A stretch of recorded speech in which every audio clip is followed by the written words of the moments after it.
મારો આજનો બળદ શું કરવો?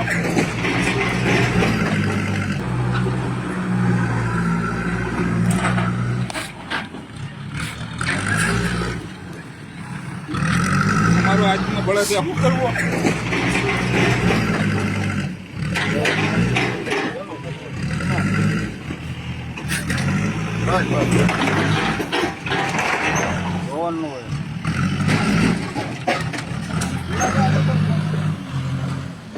જોઈ રહ્યા છો આંબડી ગામેથી ડિમોલેશન ચાલી રહ્યું છે.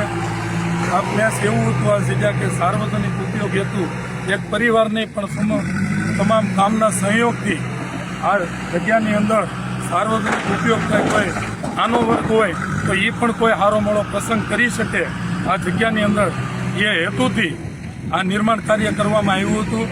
ત્યારે ખરેખર ખૂબ દુઃખ સાથે કહેવું પડે છે કે આજે અમારી મહેસૂલમાં અરજીઓ પેન્ડિંગ હોવા છતાંય આને વિવાદિત આ કેસ ચાલી રહ્યો હોવા છતાંય તંત્ર દ્વારા આપ જોઈ શકો છો કે આંબડી ગામે આ ડિમોલિશન કાર્ય કરવામાં આવી રહ્યું છે.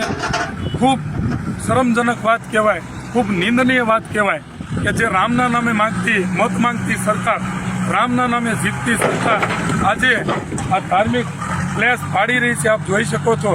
આ ખરેખર આનાથી મોટી દુઃખની વાત આ લોકશાહી દેશમાં કોઈ હોઈ ન શકે.